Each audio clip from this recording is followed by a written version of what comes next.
Grant Cardone just recently launched a new real estate Bitcoin fund, which is really interesting. It's a new take on investing in Bitcoin with a mix of traditional assets. So, from what I understand on the fund, essentially Grant Cardone has identified a property that he is going to back this fund with. And with that property, they're going to use the cash flow that it produces month over month to be able to dollar cost average into Bitcoin.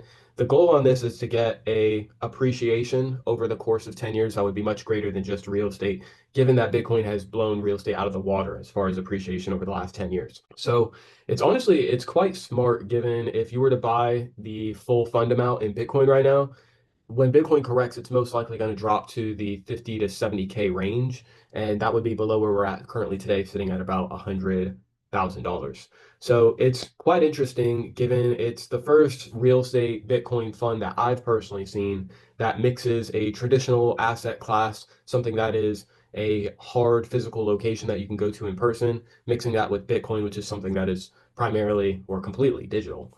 So it's a really strong step forward, given I anticipate over the next 8 months, we're going to end up seeing a lot of business owners start to shift and pivot towards offering things on chain. Now, while I don't think that is how grants is set up currently, given you still have to be an accredited investor, and I believe they are raising the money in USD, I do expect we will see people start to create offers on chain, and people will be able to pay directly with Bitcoin or with Ethereum to be able to participate within a certain syndication in a certain fund, et cetera, et cetera. I liken it to how the internet was in the early 2000s. You didn't have a ton of people who had websites, but people were beginning to put their products and services online so that people could go on their phone, on their laptops, on their computers, and be able to access what they would normally have to go in person or call in to be able to see for themselves on their computer screen. Now, does that mean you're eliminating your traditional way of interacting with your marketplace? No. Most of the time, if not all the time. Whenever companies start to put things online, it's not like they just completely shut down all their stores and shut down all their telephone lines. They continue to operate the remaining business, the big pre-existing business as is, but they opened up other branches to be able to access other pools of people and other pools of money. So it's kind of the same concept here. What we would look to do is set it up in a way where it has a benefit to business owners other than just raising money. I know there are companies that will track funds for businesses like syndication companies. And from what I understand, the cost is going to be very similar. I'm not sure how much of a advantage cost wise it's going to have doing it on chain versus in a traditional sense, but it does allow business owners to very quickly be able to open up their own funds without having to go through a lot of the red tape associated with going through a traditional regulated route.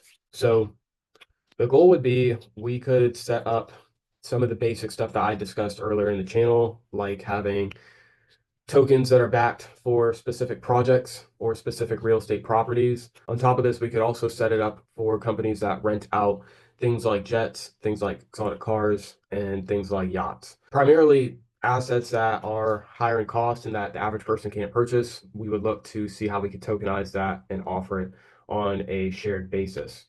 Kind of like time sharing, but I don't know. It's such an interesting thing because I may just honestly just stick to real estate and then just do the other stuff the way I was looking at doing it through the acquisitions pools. Because what I'm looking at is the acquisitions pools are going to be larger projects. So those are going to take more time. They're not going to be weekly paydays or even monthly paydays. These might be quarterly projects.